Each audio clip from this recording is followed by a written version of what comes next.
Welcome to Gas, the true story of a toxic train derailment. I'm Ron Scholl. Last time on Gas, health officials considered the criteria for allowing re-entry for residents and decided that hypersensitivity was not a concern. We now continue with Part 1, Chapters 23 and 24. Chapter 23, The Patch. Epigraph. One of the Vietnam vets that was part of the response crew came up to me and he said, "I did 2 tours of duty in Vietnam and I've never been so scared." Chris Weiss. Monday, April 22. Vapor transfer from Car 3 was underway late yesterday, the tank holding up to 60,000 pounds of liquid chlorine. At 1 a.m., the crew applied steam heat to the tank head where the chlorine pooled to increase the vapor flow. MRL noted, "Seems to be off-gassing from the steam application to the tank and jacketed insulation that is saturated with chlorine as well as the surrounding soil." A green cloud rose above the car every so often. At 2 a.m., Scott McLay of the boiler crew was removed from the site and examined. Scott has been coughing for approximately 15 minutes after inhaling some chlorine that penetrated his respirator, MRL noted. By 2:30 a.m., readings near the boiler exceeded 20 parts per million. Paramedics were called to examine McLay, who was given albuterol and oxygen. Wheezing, McLay was ambulanced to the ER at 4:15 a.m. As a result, the boiler crew was pulled back, allowed in every 15 minutes to check equipment. But at 4:30 a.m., the crew simply abandoned the site and did not report to anyone that they were leaving, MRL noted. Gas transfer continued without steam. At the morning briefing, Dan Watts updated, "The patch did not work. There were strong chlorine readings at the site during the night." No one mentioned McLay's exposure. Watts, Waldron, and other locals met with the EPA's Wyson Way about opening I-90. The DOT's George Schwartz complained, "I am under a terrific amount of pressure. We're going to kill someone on the detour." But unpredictable spikes still threatened I-90, especially at night. Way noted a recent 15-minute average on the highway of 10 parts per million, the level immediately dangerous to life and health. Paul Azey of the fire department said, "Almost all vehicles take fresh air into the cab of the car, whether the vent is off or the windows closed." Waldron recalled a huge amount of pressure from the Federal Highway Administration and Montana DOT to open up I-90, which closure was the longest in history. Hundreds of wide truck loads were simply stuck. Chris Weiss recalled, "Truck traffic was backed up all the way to Cincinnati, and the grocery stores in Seattle were running out of vegetables. And I was getting daily calls from the Department of Transportation in Washington about when that highway was going to open. And my daily response was, 'We're still recording high concentrations of chlorine on the highway, unpredictably.'" Yet on the detour, Weiss acknowledged, "One of my fears was that there would be an incident between a logging truck and a school bus." Early the next evening, a tractor-trailer overturned, causing a 12-hour delay. The semi and its lumber load caught fire, but no one was reported injured. Traffic on the narrow road was described as heavy and treacherous since the spill. After 10 a.m., steam was again applied to Car 3. A Marine Air Monitor tech observed MTech employees steaming the car and using an air chisel to unzip more of the tank jacket. Readings 5 feet to the west of Car 3 were IDLH, at least 10 parts per million. The Marine Reader noted that U.S. Coast Guard and industry observers standing within 20 feet of the car west side, no PPE, no protection. Glaring safety lapses continued, even among the expert brass. This Marine worker wrote a list of other safety violations after his noon entry, including 1. Use of air purifying respirators in IDLH atmosphere. 2. Observers using mouthpieces without nose clips and for observation rather than escape. 3. No emergency decon shower. 4. No formal maintained zones. 5. Level ABCD all in hot or contaminated reduction zone. U.S. Coast Guard, EPA, Railroad, chlorine experts. 6. No airlines for job. That is, supplied air.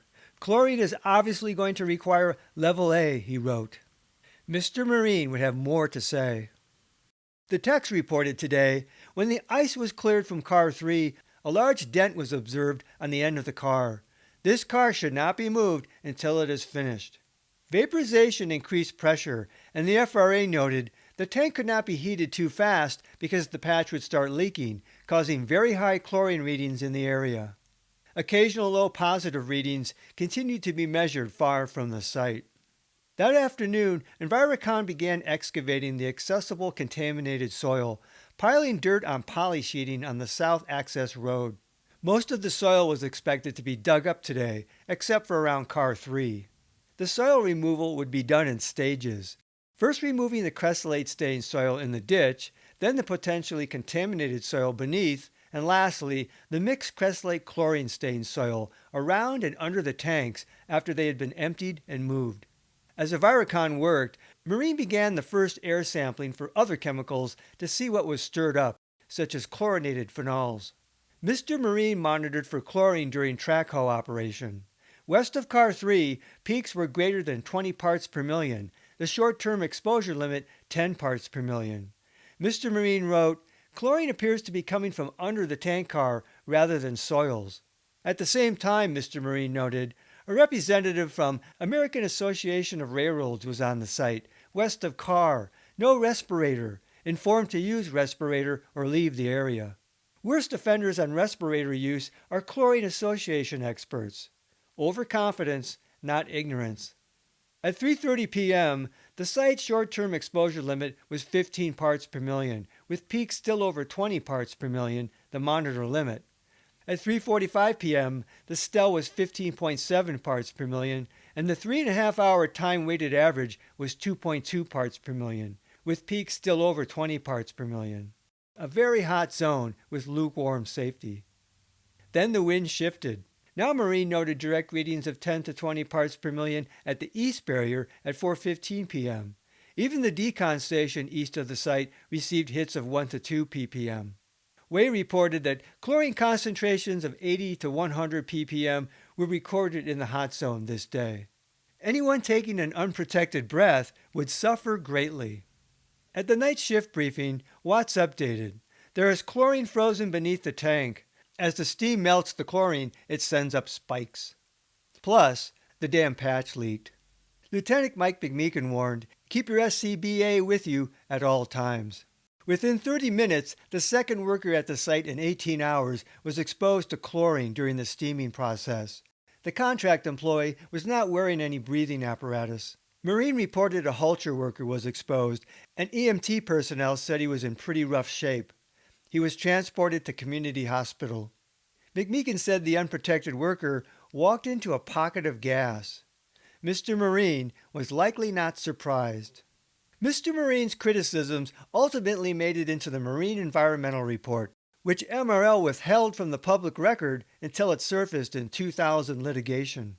The immediate hot zone, as defined by the red and yellow tape barriers close to the site, changed repeatedly due to shifting winds. Marine made some critical comments. He wrote, several times decontamination stations which were established outside the hot zone experienced chlorine concentrations above the IDLH of 10 parts per million, and concentrations more than twice the IDLH were recorded several times. Access into the overall site was controlled, however, entry into the hot zone was not controlled, nor was the hot zone clearly defined. The changing hot zone, he wrote, often caught workers unprotected and or exposed to chlorine concentrations above the protection limit of the respirators. On respiratory protection, he noted, air purifying respirators are not appropriate for emergency response to chlorine spills. Full-face air purifying respirators were used by the decontamination station personnel, boiler personnel, chlorine consultants, regulators, and chlorine gas pumping personnel in locations with chlorine concentrations above IDLH levels. The mouthpiece respirators which were used should not be allowed on site. They provide only limited protection and are to be used for escape only.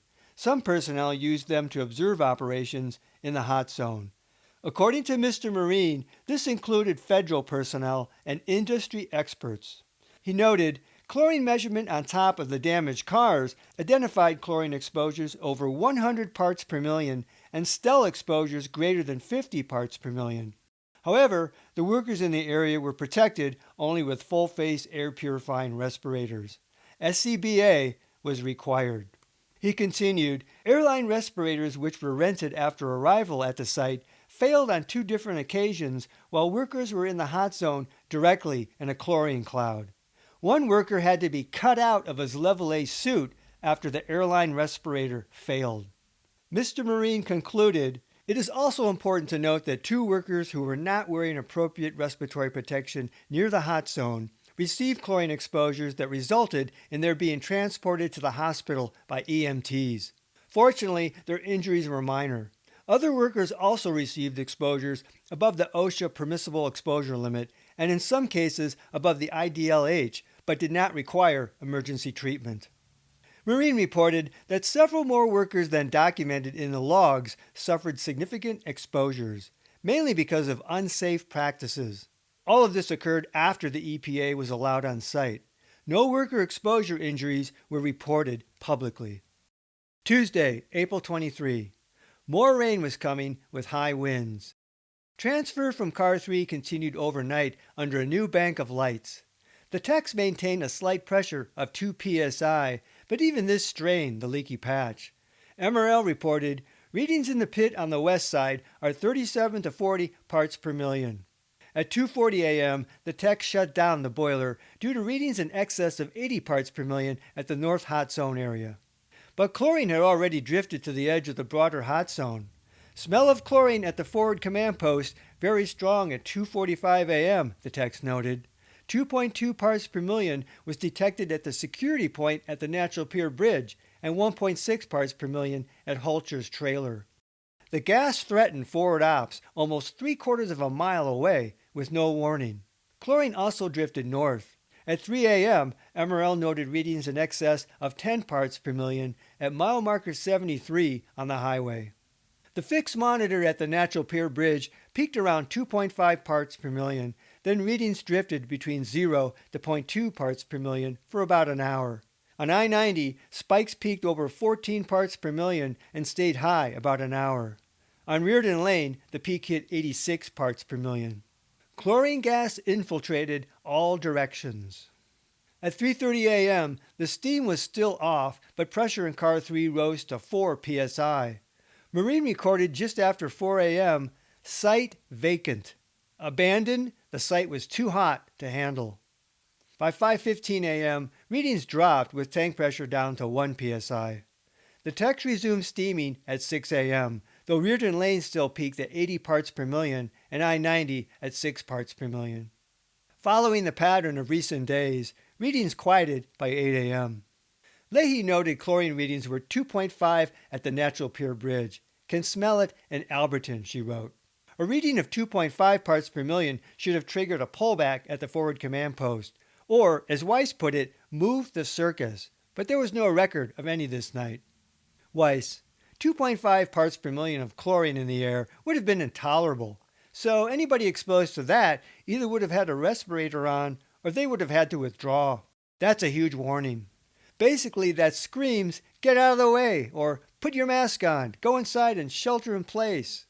Scott Waldron recalled vaguely, it seems like there were a couple of times that, based on their monitoring, that people pulled back. I think it occurred more than once. I think they just pulled back into Alberton. But the idea was not to have forward ops overrun by gas.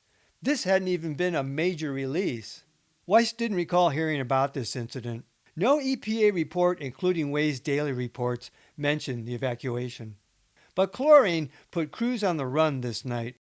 At the morning IC briefing, there was more concern about information leaks than leaks of chlorine. The information officer complained, information is being put out by someone connected to the incident. All information must be released by the IO. No information is to be put out by you.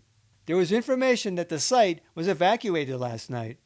McMeekin later confirmed the pullback, which included the site and forward ops. Everybody in the area, he said. My recollection is that was immediate. Everybody out of the area. While the news was withheld from the public, based on the IO's complaint, someone had tried to break through the suppression. Physical security was leaky too. An officer reported having many breaches of the exclusion zone. A person ran roadblock number 4 last night, he said. That person is now in the Mineral County Jail. Officers found a few people in Alberton. We have tightened security. The next day, deputies arrested someone at Dave Stenberg's ranch in the hot zone across from the site. We had people constantly trying to violate the perimeters, McMeekin recalled. A batch of bad signs. Chlorine spikes from steam and rain, 2 chlorine injuries in 18 hours, a boiler crew abandonment, a forward ops evacuation, uncertainty of how much chlorine had been successfully transferred, a transfer process that could drag on for unknown days, and worker fatigue and frustration in a dangerous situation. Throw in interlopers that didn't give a damn. In today's IC briefings, Waldron discussed the slow progress. Since start of vaporization, he said, approximately 100 pounds of chlorine is being neutralized an hour. After 36 hours, the projected timeline is 20 days. May 13. Watts, this is the largest hole ever tried to be patched in history. This is the first time for many of the problems occurring here. The techs estimated 26 tons remained. To speed up the transfer, they would change pipe size from 1 inch to 2 inches. The technical specialists are considering all options available, Waldron said. High-risk options could be to roll the car and attempt to take the chlorine out in liquid form. It could become very risky if other options are used. The techs warned, everyone is reminded they need to be in full-face respirator in the red tape area. The readings have been averaging in the 30 to 40 parts per million range. An EMT was on site with oxygen. The techs wanted a 2-man level A hazmat team staged at forward ops as a backup rescue team for the worksite. The crews at the worksite are fatigued, they said. There is a lot of frustration among the specialists attempting to stabilize the chlorine. The techs explained the patch is leaking between the rubber backing and the metal plate. It appears the chlorine ate the contact cement and is coming through the cracks. Reportedly, the chlorine ate everything and aggressively corroded equipment involved in cleanup, including vehicles, tires, and air compressors. Sometimes parts had to be replaced after 12 hours. Watts said the techs were unsure how much chlorine under the tank might be causing spikes. The specialists are having a difficult time explaining that, he said. A company called Team Industrial Services, Inc., or Team Leak, was responding to repair the patch. An earlier personnel reduction had been premature, and Waldron now wanted more emergency manpower. With the riskier options, he said, there is a possibility of re-evacuating residents that had already come home. Deputy Howard Reed asked, do we need to remove livestock from the hot zone and or the exclusion zone? This would eliminate the hazmat teams going into the hot zone. He made a good point. Responders continuously faced added risk by officials leaving animals behind in the broad hot zone. The animals faced greater risk as well. If an emergency caused re-evacuation of residents, hot zone and exclusion zone animals would likely be left behind again, just as they had been during last night's pullback. Waldron assured, we have time to plan in the event of a major release.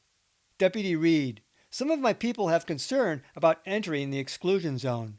I don't want to take my troops in there. High readings. McMeekin said no one went past Petty Creek Road or Sear Bridge unless equipped with breathing apparatus. Waldron, just keep them out, absent a definite need. The pressure of dealing with the tank ramped up anxiety, the chlorine that ate everything. The techs brought up risky options again, such as rolling the tank. Steve Way had earlier nixed such ideas. Way wrote this morning, more aggressive measures such as attempting to mix caustic and chlorine in an open containment area is not being considered. Way recalled, there were a couple of concepts. One was to introduce sodium hydroxide into the car itself, and the other was to potentially create some type of a chamber or pit outside the vessel to commingle the caustic and the chlorine. I essentially told them neither of which we were going to do. We ultimately went for the most conservative, stable, and predictable operation that we could run as quickly as we could. But even that conservative approach resulted in dangerous leaks and exposures. Waldron recalled many extreme measures were discussed. We looked at everything from blowing that car up with explosives to dragging that car into the river, he said. A frustrated MRL was losing money by the hour and would have loved to drag that car with a dozer into the river and let whatever happen, happen, he said, and open up the train. But it wasn't that easy, and the best minds in the world were here trying to solve that problem. The text said, "We have a 19-page report from the chlorine spill in Florida. The report lists everything that was done wrong. We are not making the same mistakes." But mistakes were being made, original or not. In the lethal 1978 Florida spill, the rupture in the 45-ton chlorine car was much smaller, but complicated by the car being under a pileup that included a liquid propane tank that had flipped upside down and leaked from the top dome. If ignited, the propane could have destroyed a half-mile area, igniting other cars, including 4 caustic soda cars, sodium hydroxide, turpentine, and ammonia nitrate. Rather than patch the 1-foot square leak, the NTSB agreed to a plan to gingerly neutralize the deadly chlorine tank car by pulling it into a pit of caustic soda. After making a ditch running to 2 bulldozed pits, chemical experts had the chlorine tank dragged 80 feet from the wreck and pumped the liquid chlorine into the pits over 2 days, mixing it in the open with caustic soda from another train tank, where it was transformed into harmless crystals. However, during the process of neutralizing the chlorine gas, officials said a significant cloud of gas was released, though dampened by rain. 1 worker was exposed and injured. From spill to neutralization took under 5 days. Toward the end, with 2,000 residue gallons left in the tank, the EPA on-scene coordinator suggested that the rest be dumped and the chlorine cloud endured. Chlorine experts rejected the idea, but early the next day, the OSC witnessed a huge chlorine cloud rising from his vantage 2.5 miles away. A railroad official told him that the chlorine car had been dumped because no progress was being made. Problem solved. Finally, the caustic buffer ponds weren't filled in before a heavy rain flushed contamination into a nearby stream. The Florida response, while grossly effective, was unsettling. It crossed the minds of some that it might have been best if all 90 tons had vaporized on April 11th in Alberton, if you ignored human exposures. When IC met with Weiss at noon, a main topic was fatigue. The EPA decided to request a national emergency strike team to assist in hazmat operations. Weiss said, "This is a small hotshot crew. We will still need your local support." Waldron, "The work crews are very fatigued and this level will increase." Off-site, Weiss said, "We need to monitor the air movement up and down the canyon more closely." The safety officer warned everyone that they would need a real purpose to be in the area. "You will be in no part of the exclusion zone without a monitor," he said. Yet, resident visits had continued. Livestock feeding needs to be revisited, IC noted. If animals need to be moved, address this.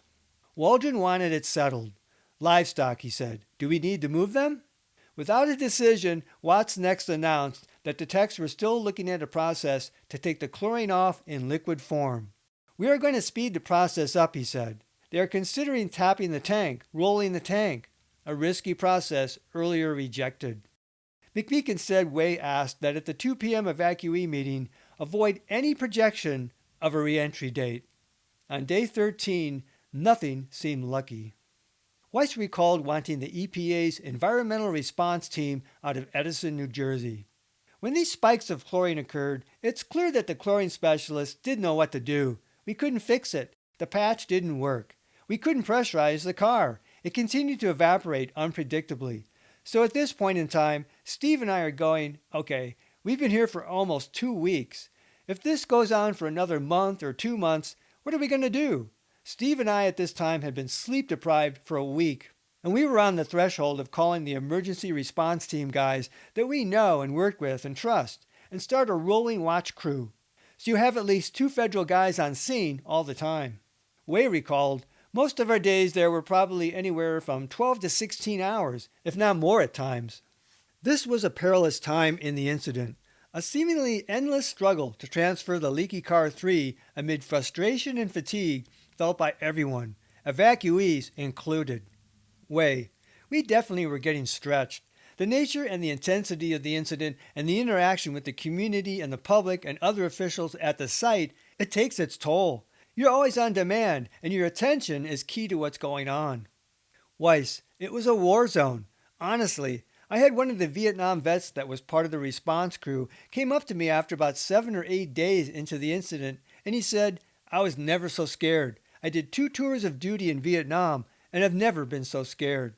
The enemy was chlorine, originally a weapon of warfare. It was dangerous, Weiss said. It was unpredictable. Every time the chlorine gas would warm up and vaporize, there would be a bubble release or airborne release of gas that sometimes was high enough to cause a green hue in the air. And for days and days and days, those bubbles contained lethal concentrations of chlorine. Meanwhile, he said, it was difficult to tell how much fluid was left in the tank. Even on day 15, we had no idea when the incident was going to end. Besides the steam heating and leaky patch, disturbance of soil or simply rain could create instant vaporization. So everybody was running around with a respirator, Weiss said. It's difficult to do, and 9 times out of 10, you didn't really need the respirator. But if you didn't have it within an instant of your face, you were going to get dosed. And so there was just this constant trepidation, just day after day, night after night after night, that you had to be totally on guard to prevent yourself from being injured by chlorine gas.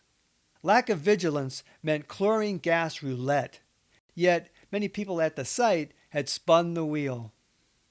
Just one stinking tank car, Watts bemoaned at the afternoon evacuee meeting. At a transfer rate of about 100 pounds per hour and a guess of 26 tons left, this would take a long time, he said. The unspoken reentry target date? Unknown, 1996. We have had significant spikes on I-90 and at the forward command post, he said. A reading of 15 was monitored on I-90. Waldron explained to the weary audience, we decided this was like fighting a fire. We've been trying to downsize, but this fire had flared. We are upsizing at this time, he said. The workforce would ratchet up tomorrow to 140. Leahy added, we are getting tired. Safety is the main issue. When someone comes up and thanks us, we appreciate that. Alberton Mayor Gene Curtis told the panel, MRL recognized their responsibility. They have brought knowledgeable people in to help. We respect your judgment. MRL, the Volunteer Fire Department, Law Enforcement, and Health Department, we are grateful for your splendid cooperation for the way you have handled this. That afternoon, MTech transferred the remaining sodium chlorate, which had taken 6 days to complete. After the change out the 2-inch lines, the techs resumed steaming, eliminating the step of moving vapors to an empty tank, instead transferring the chlorine gas directly to a caustic car to save time. An estimated 5,206 pounds had been transferred. The pressure had risen to 1.5 psi. However, the text noted, the leak is increasing around the patch, so it looks like we'll proceed with steaming 1 hour and shutting it off 1 hour. Team Leak would arrive this evening and try a special sealant called Pookie to seal the patch, supposedly inedible to chlorine. They would know within 24 hours if a liquid tap could be used, based on the patch effort. Rain moved in. While a metaphorical cloud dogged the incident, at 11:10 p.m., a large cloud was noticed hanging over Alberton, the text noted. Marine Environmental advised at 12:30 a.m. Wednesday the cloud had dissipated over Alberton. No detects were found in the area. Marine's direct readings at the site remained quiet as well as heavy rain fell. The rain had possibly generated a chlorine vapor cloud and then likely suppressed it. Chapter 24. Questions. Epigraph. I think we're being railroaded a little bit.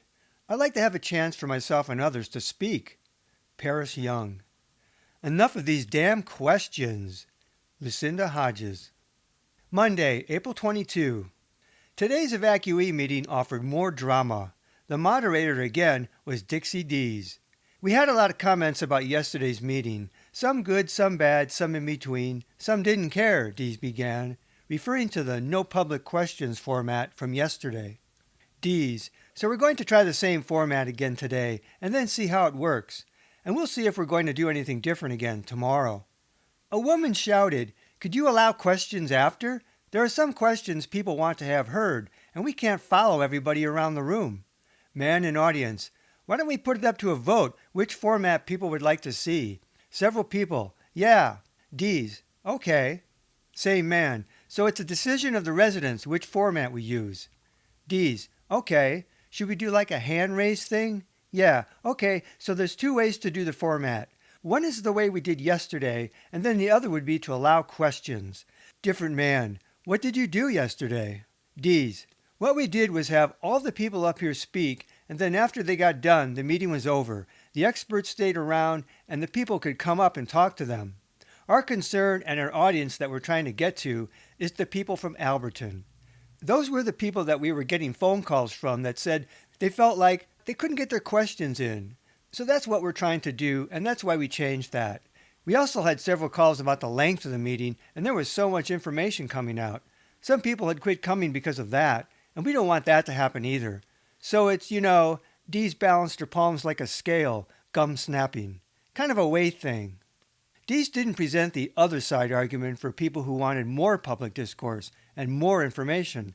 In effect, Dees was saying that the solution to residents supposedly not getting to ask questions, allegedly because of outsiders taking up time, was to stop public questions. And somehow, with shorter meetings, less information was better. Dees, so I guess we'll do a show of hands. What we also don't want to get into is 2 or 3 hours of questions after the meeting, so no such Q&A marathon had yet happened. During Will Snodgrass's documentation of 6 recent meetings, only one went past an hour at an hour 28 minutes. In the meetings Snodgrass taped in which open questions were allowed, Q&A sessions averaged 28 minutes. Some questions were asked during certain presentations as well. Dees, all right, so who wants to go with the way we did it yesterday? Hands go up. Someone says, count 'em. Dees, can the panel over here get an overview of this? They're trying. Okay. No count was announced.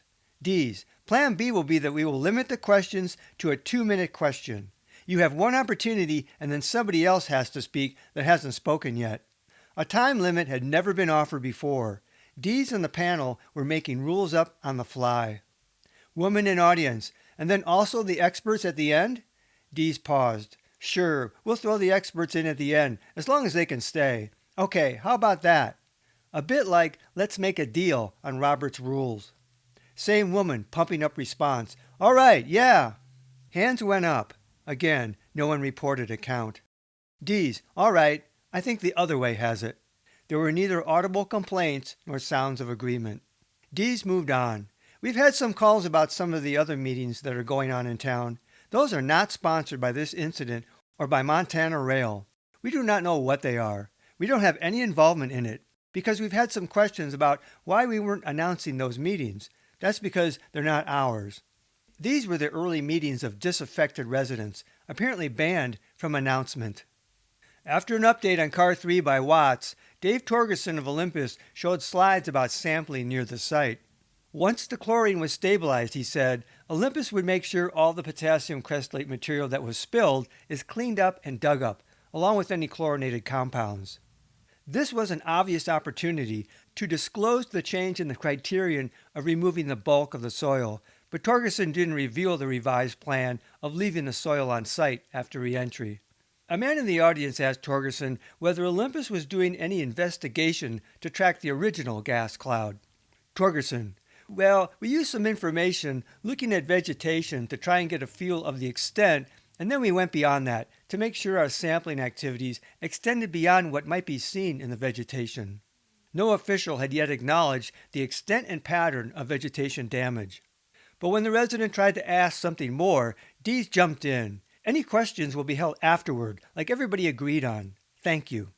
Yeah, someone shouted from the audience. Many people burst into applause. As Lucinda Hodges paraphrased the attitude at evacuee meetings, enough of these damn questions. In addition to stifling open sharing of information, this restriction cut off the immediacy and context of a question.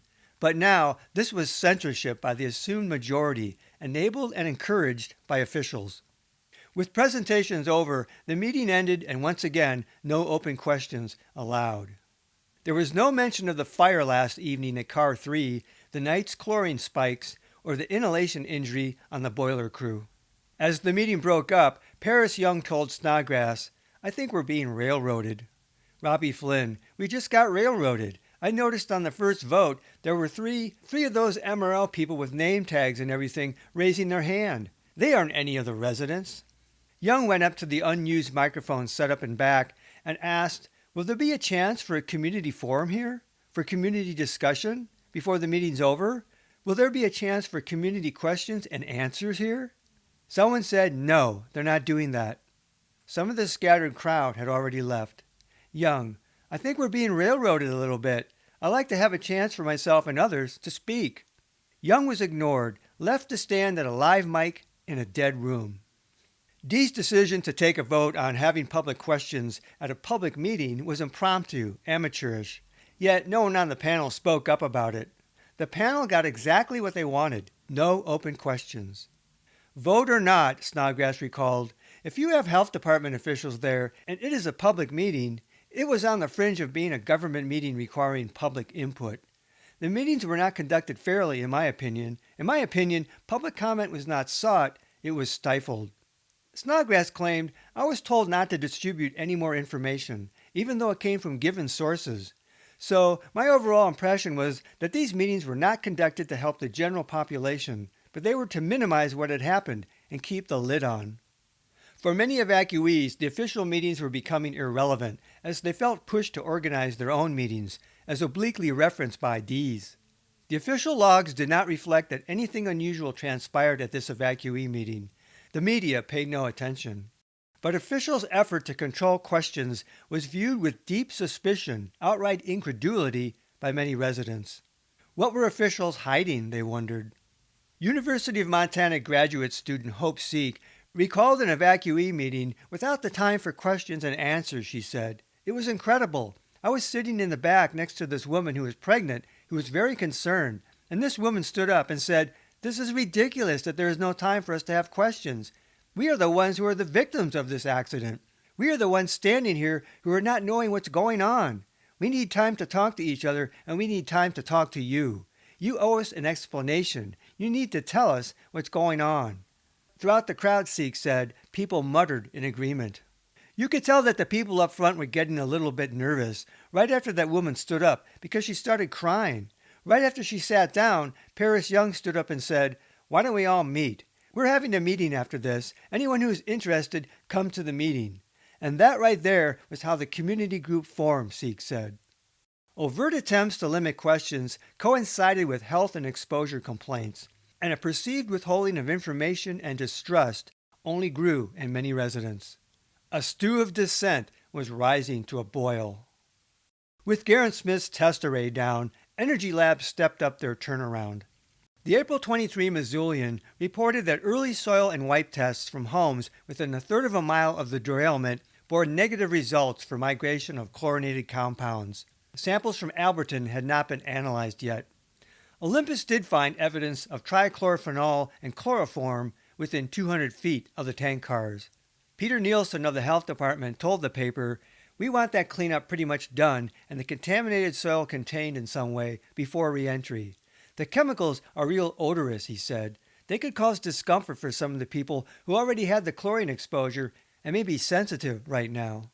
This was the first publicized suggestion that residents might have become sensitized to chemicals other than chlorine. Reported for the first time was information that the ruptured chlorine tank and the potassium cresylate tank were adjoining cars.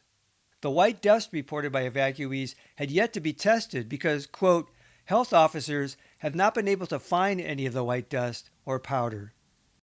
Tuesday, April 23. At today's evacuee meeting, Leahy told residents the soil would be treated and contained, covered with tarps, before re-entry. She acknowledged the soil odor caused headaches, without mentioning other symptoms. Leahy said samplers were unable to find, as described, the white dust. If residents smelled anything or felt sensitized, they should clean surfaces with baking soda, she said. Snodgrass taped no more evacuee meetings, but this day's meeting minutes included handwritten attached questions submitted. Question: medicinal smell while feeding animal yesterday. There was no log response to this resident's comment, which went to the heart of the complaints. If tests showed no migration, why were people smelling something other than chlorine? And why were people, especially those sensitized, being constantly re-exposed upon these unnecessary visits? Question: why not possible to remove contaminated soil from site? Waldron answered that the EPA had rules and regulations, but they were conducting neutralization with soda ash, and the soil would be confined with tarps, and there would be no risk. Question: possibility of airborne contaminants? Answer: not a threat per EPA. The site was deemed safe even for people living nearby. Question: why do you not know what the white dust is? Leahy replied that they had tested surfaces looking for any compounds. Apparently, none had been found. Emerald's handout elaborated. Olympus environmental technicians did not find the dust on any surfaces. They wipe sampled many surfaces. Results of the scanning tests are no detects for volatile compounds and semi-volatile compounds, and pH results are within normal ranges. In other words, surfaces without the white dust were normal. The next question was for MRL. 2 really sick kids, told don't go home per doctor. Are you going to take care of us? Dan Watts, stay out until kid's better. Here, a resident was effectively told by her doctor that the Alberton environment was triggering or worsening symptoms, and Watts' reply acknowledged as much.